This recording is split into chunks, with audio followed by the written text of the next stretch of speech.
Cuando los hombres tienen disfunción gonadal, nadie se toca el corazón para prescribirles testosterona, porque se entiende la importancia de la testosterona en ellos.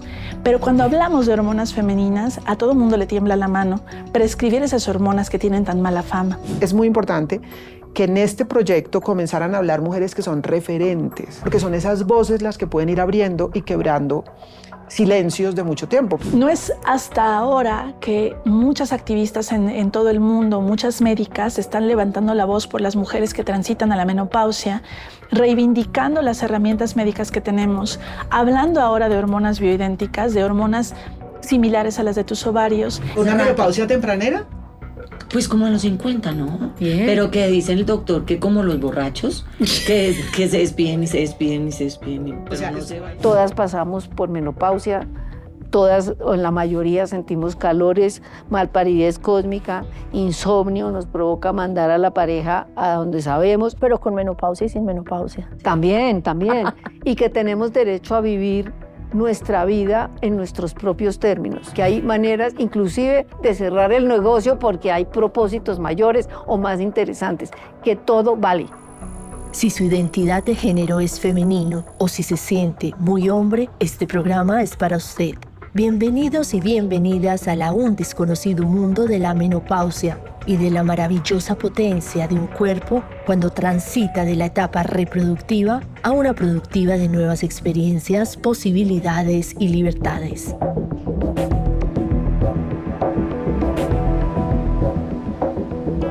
Estamos en la Ciudad de México, en la colonia del Valle Norte.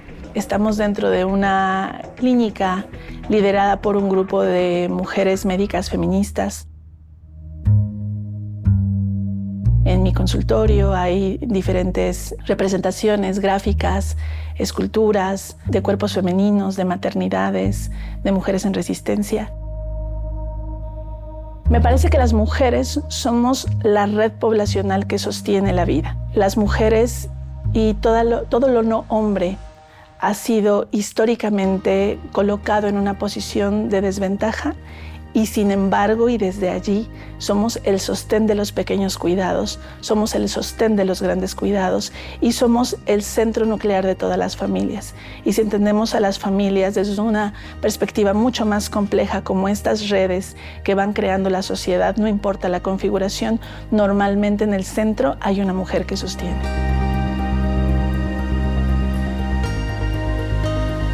Siempre hablarles a las pacientes de que los medicamentos son un facilitador para que cumplas hábitos, claro, pero que el objetivo siempre va a ser que tengas hábitos de autocuidado, ¿no? Alimentación, movimiento corporal, manejo del estrés y sueño y descanso adecuados.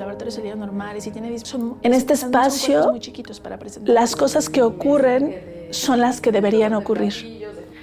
No es la primera vez que nombro que a veces me siento como este hombre que cambió un pañal y la sociedad le aplaude porque hizo algo que no se esperaba. Creo que la vara con la que se mide la conducta médica está muy baja y a veces quienes hacemos lo que toca, lo ético y lo que es nuestra función, también estamos recibiendo un aplauso particular porque no es lo que está ocurriendo de forma sistemática en otros espacios. Y ahora estamos hablando sobre la menopausia desde una perspectiva psicológica, social, política, económica, y es en un tema en el que te has vuelto muy vocal, muy visible. ¿Por qué ese tema tan presente en tu discurso público?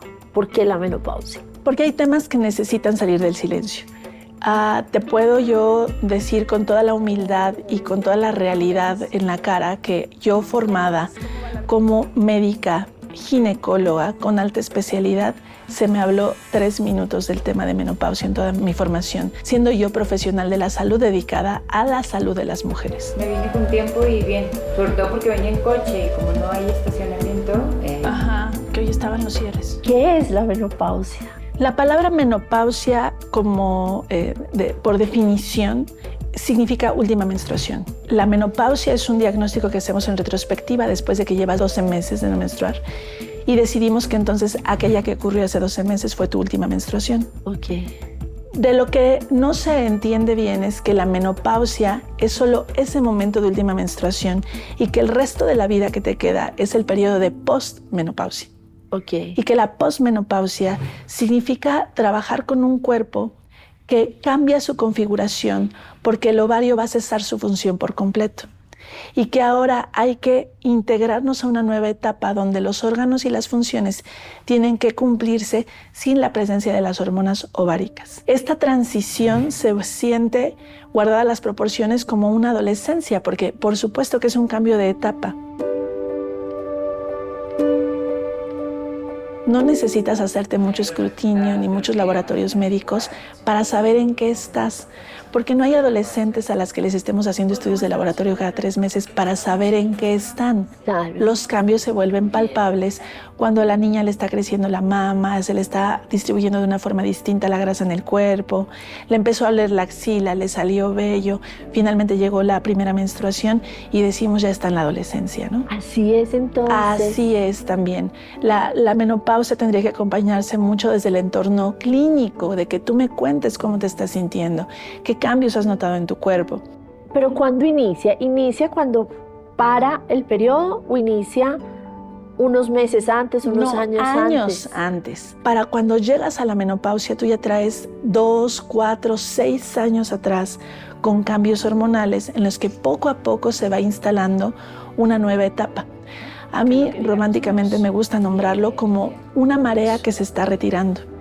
Cuando la marea se está retirando, el oleaje no se pierde y estás teniendo fluctuaciones y no faltará incluso alguna ola que te alcanzó pese a que sabes que la marea se está retirando. De la figura. Creo que es una forma muy fácil de entender toda la fluctuación que hay y por qué además no existe un estudio que confirme que estás en perimenopausia. Ella aprendí sobre feminismo, sobre intersección, es una médica comprometida, mexicana, que te va a cuidar y que te va a creer. Ni una más, ni una más, ni una asesinada más. Siento que en tu discurso, y tú lo has dicho, hay una alfabetización del cuerpo. ¿Qué tenemos que saber, hombres y mujeres, de ese momento en que un cuerpo comienza a prepararse para ese día, para esa etapa? Primero creo que entender que todas las mujeres vamos a llegar allí. No importa qué etnia seas, tu color de piel, no importa tu estatus socioeconómico, no importa qué tan fitness o cuidada o que comer orgánico, no importa qué condiciones tenga tu cuerpo, todas vamos a llegar a la disfunción ovárica que está marcada con un cronómetro natural que no se va a postergar. Pero además creo que los contextos importan. Y en menopausia, por supuesto que importan, porque la experiencia de la menopausia no va a ser la misma en un entorno rural que en un entorno urbano, que en periferia urbana, que dependiendo de cómo te puedas acompañar, incluso tu acceso a la información y a los recursos médicos para que te hagan este acompañamiento. Porque es una necesidad abrir este debate y esta conversación. Entender que las hormonas ováricas no son hormonas sexuales, son hormonas de salud y que tienen una implicación en tu riesgo cardiovascular, en tus funciones neurológicas, en el metabolismo de tus huesos, en tu digestión, en tus pulmones, por supuesto que en tu piel y tu cabello y claro que a nivel de órganos sexuales y reproductivos también. Pero tienen que ver con todo eso. Tiene que ver con todo. Y que las modificaciones de la suspensión de esa función ovárica van a impactar en todos los niveles que te estoy platicando. Hay unos organelos celulares que se llaman mitocondrias, que son las máquinas que producen energía. Estas máquinas productoras de energía tienen receptores para estrógenos y progesterona y su funcionamiento está optimizado cuando los estrógenos y la progesterona están presentes. Cuando estas hormonas se van, el funcionamiento de esas máquinas generadoras de energía que están en cada una de tus células se va a modificar. ¿Se va a modificar o se va a disminuir? A mí me gusta hablar de modificación porque creo que los cuerpos de 70 años merecen ser comparados con cuerpos sanos de 70 años, no con las condiciones de una niña de 15 o 16 años, porque entonces todo parece patológico, porque no funciona igual. Ya. Por eso me gusta hablar más de diferente que de colocarlo en un lugar de superioridad o inferioridad. ¿Eso se puede paliar o simplemente se debe aceptar y abordar de una manera distinta? Justo ahí es donde viene el contexto del entorno que importa. Porque muy probablemente para alguien que vive en un entorno donde el movimiento corporal no depende de ir a un gimnasio, las formas en las que se viva esta transición sean distintas. Los entornos importan, no son los cuerpos. Los cuerpos responden a lo que el entorno le está pidiendo. Actualmente los sistemas están más diseñados para la producción que para el autocuidado. Estamos en un mundo que no está diseñado ni siquiera para nuestra ciclicidad. De la mujer se habla mucho en el periodo reproductivo, ¿no? Ahí es donde hay un montón de anticonceptivos, intervenciones, consultas médicas. En cuanto sales de un periodo reproductivo, ya no eres prioridad para el sistema. Estas mujeres brillantes que transitan sin un buen acompañamiento este periodo hace que muchas de ellas dejen entornos laborales, eviten puestos en donde se toman decisiones, porque la neblina mental es algo sumamente común en esta etapa. ¿Sí es realidad? Es absolutamente. ¿En qué consiste la neblina mental? Eso llegué a la cocina y no me acuerdo a qué llegué a la cocina. Se vuelve una constante. Todo el sistema nervioso empieza a trabajar en formas distintas y estas mitocondrias que generan energía empiezan a modificar su funcionamiento y eso puede llevar a un periodo de neblina mental en donde ellas estén dudando de sus propias capacidades. A nosotros nos ven muchísimos hombres. ¿Dónde se deberían ubicar en ese momento de la vida de la persona que aman? ¿Ellos no viven una especie de menopausia? Andropausia no existe. No existe. La andropausia no existe porque los testículos no tienen un cronómetro en reversa en el que tenga yo la posibilidad de hacer una aseveración como la que hice al inicio, de no importa quién seas, vas a pasar por menopausia. Ellos no. Cuando hay una disfunción testicular suele ser provocada por algo más. Hay hipotiroidismo, hay un tumor en la hipófisis, hay una diabetes, pero hay un algo más que está generando una disfunción gonadal. Como ya escuchamos los timbres, de seguro pacientes y personas que vienen a verte, quería pedirte que nos permitieras saber cómo tú logras esa pausa que toda mujer, mamá, sobre todo tú de 2 adolescentes necesita para poder lograr el equilibrio al que invitas también a tus pacientes. Por supuesto. Gracias. ¿Tú le viste a mi abuela pasar a la menopausia? Sí. Sufrió un chorrísimo de bochornos, pero mucho. Sus cambios de humor. Como los tuyos. Yo creo que incluso eran más marcados. Mariana, ¿qué días los tuyos puedes hacer consulta, operar, estar con tus hijas, dictar un taller? ¿Y tú qué invitas a la pausa que en ocasiones demanda la menopausia? ¿Cómo lo logras? ¿Es aquí en tu casa? Sí, es acá en mi casa y en mis espacios, pero la verdad es que disfruto mucho mis actividades. O sea, con mucha honestidad, el cerebro y el cuerpo me lo piden y mis pausas son muy activas de todos modos. Mariana, tú me dices, gran parte, me lo dijiste fuera de cámara, de lo que yo he logrado es porque tengo tribu. ¿Qué tan importante es para ti contar con esa red de apoyo? Fundamental. O sea, no creo que yo hubiera podido construir ni una parte pequeña de lo que he hecho si no supiera yo que tengo una red que me sostiene, inicialmente en casa, y mucho con mi maternidad y mucho con mis dinámicas de mis actividades diarias. Y ahora también una tribu y una red de mujeres que sostiene en cuestiones laborales, en la clínica, quien me apoya con redes sociales. Incluso la administración que llevamos en la clínica está sostenida por un montón de mujeres que no me dejan caer. Yo te lo pregunto porque en muchos de tus posts en redes hablas de cómo las mujeres estén o no estén en época o en tiempo de menopausia, se ven abocadas a una presión social que termina con el tiempo sin visibilizándolas. Yo veo en mis pacientes en periodo perimenopáusico la necesidad de tener espacios en soledad donde las inviten a una introspección, a simplemente tener paz. difícilmente en un entorno en donde sostienes una familia y además tienes que generar productividad en el exterior, tú puedes tener esos espacios. ¿Y cómo lo puede de alguna manera casi que exigir a su entorno y a su familia? Híjole, yo no estoy segura que sea trabajo de las mujeres las que debamos generar esos espacios, si bien creo que esta resistencia y nombrarlo en voz alta hace que la sociedad escuche una necesidad. Creo que es cuestión colectiva el generar este entendimiento de estos procesos y de esta escucha que necesitan esos cuerpos.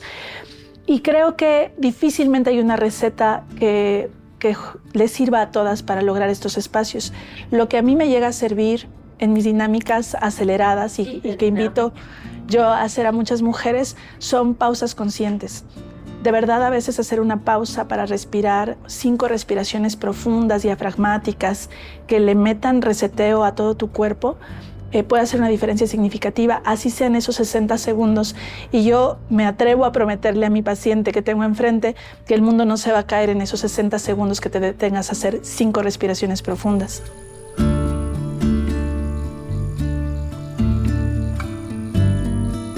A la mamífera humana le gustan mucho los hábitos rutinarios, lo predecible. Permite que los cuerpos estén en una bioquímica tranquila sin levantar sistemas de alertas. Entonces, en la medida de lo posible, tener un día rutinario, porque incluso el estrés alto que manejas en unas dinámicas rutinarias, ese estrés que tu cuerpo ya conoce, tiene un impacto completamente diferente al de la incertidumbre o al de un estrés de novedad. Y creo que algunas de las actividades del día a día, aún en una rutina acelerada de medio urbano, se podrían volver rituales, que sean actividades repetitivas, la forma en la que te vas a la cama, lo que haces cuando empieza tu día, al preparar un desayuno o al iniciar tus actividades en una oficina. El tener una secuencia que le invite a tu cuerpo a predecir el siguiente paso siempre va a ser algo benéfico para tu rutina. La vejez que yo le di a mi abuela no es la vejez que le estoy empezando a acompañar a mi madre, ¿no? Las mujeres empiezan a ser mucho más activas, más participativas en cuestiones laborales, políticas, económicas, cada vez con más cuestionamientos de lo que hay para ofrecerles. Mariana, ¿qué tan fácil o difícil ha sido para ti hacer todos los posts en redes, que además veo que los haces tú misma, tú sola, y tratar de poner este tema en la agenda pública? No ha sido difícil porque hay una avidez por el tema.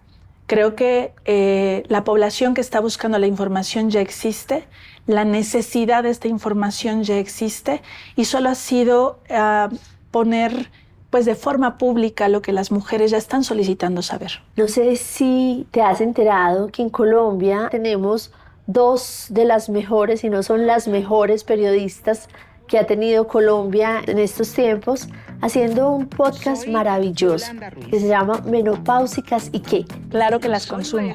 Yo te propongo que las conozcamos y volvemos aquí a tu casa.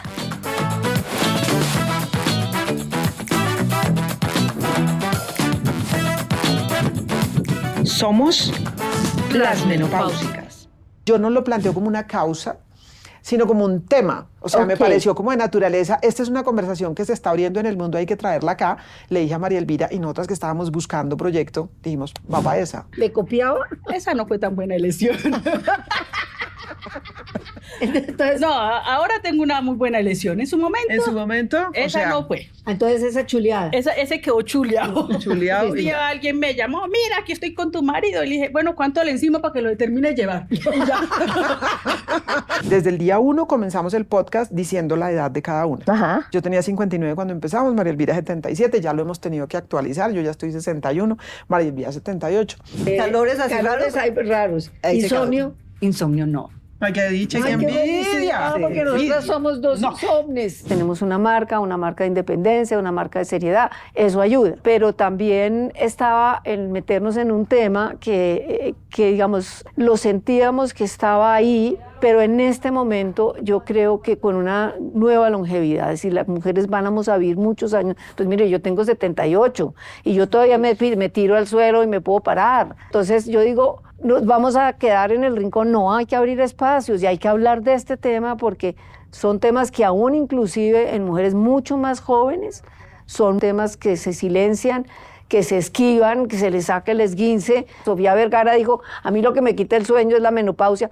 abrieron, cuando Michelle Obama habló de su menopausia, y empieza a abrirse y dice, miércoles, hay que hablar de estos temas porque es una etapa normal de la vida. Entonces, así como se ve con cosa bonita la adolescencia y la regla, que es hartísima, no nos digamos mentiras, pues ¿por qué no ver la etapa bonita? Va a tener uno más posibilidades de darle prioridad a sus sueños, a sus proyectos, a millones de cosas, y se da uno cuenta que la vida está por delante y que hay que vivirla. Y entonces yo soy abuela y gozo mi abuelazgo y me preocupo por estar al día para poder entender las nuevas necesidades y los nuevos diálogos y los nuevos lenguajes.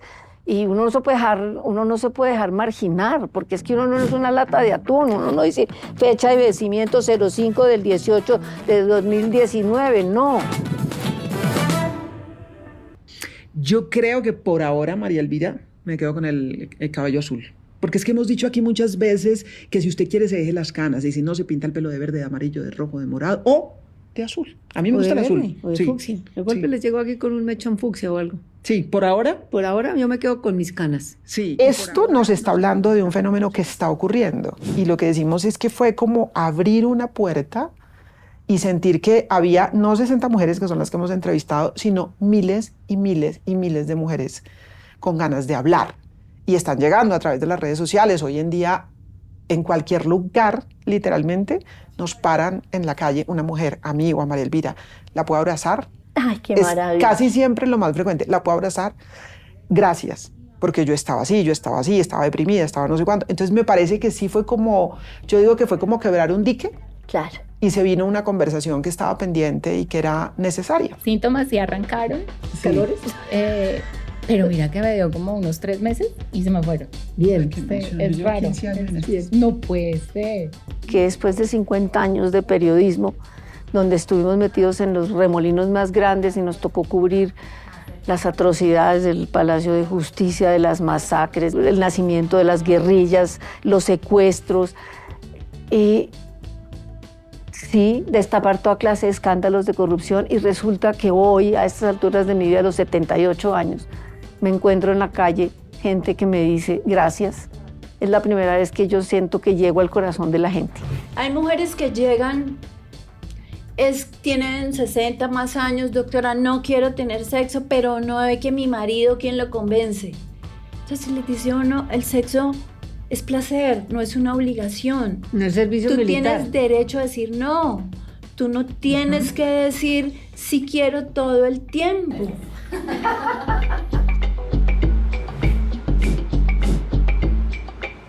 El deseo sexual es una pregunta que siempre hago en mi consulta, porque en etapa reproductiva me habla de salud, y en la etapa posmenopáusica me interesa saber qué quieres hacer al respecto, porque aunque no haya un deseo sexual, si tú no tienes un interés de reactivar esa área de tu vida, no tengo por qué intervenir en ello.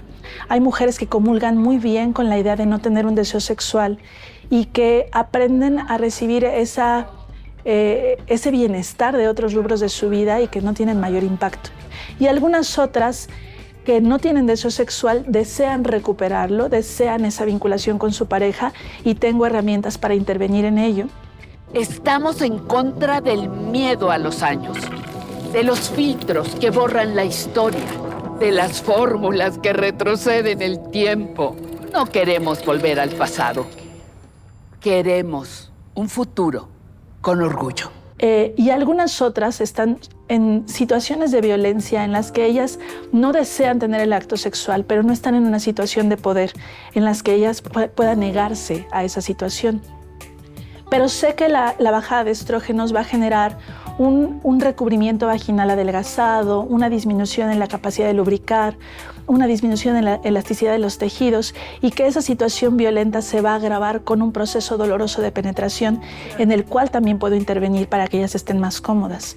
Entonces, yo te decía cuando empezamos esta plática, se hacen trajes a la medida, y también en ese rubro hay que saber cuál es el contexto de esa mujer y cuál es su deseo. Mariana, ¿qué quisieras tú decirle a las niñas, a las jóvenes de la edad de tus 2 hijas, casi de la misma edad, que no supiste tú a tiempo?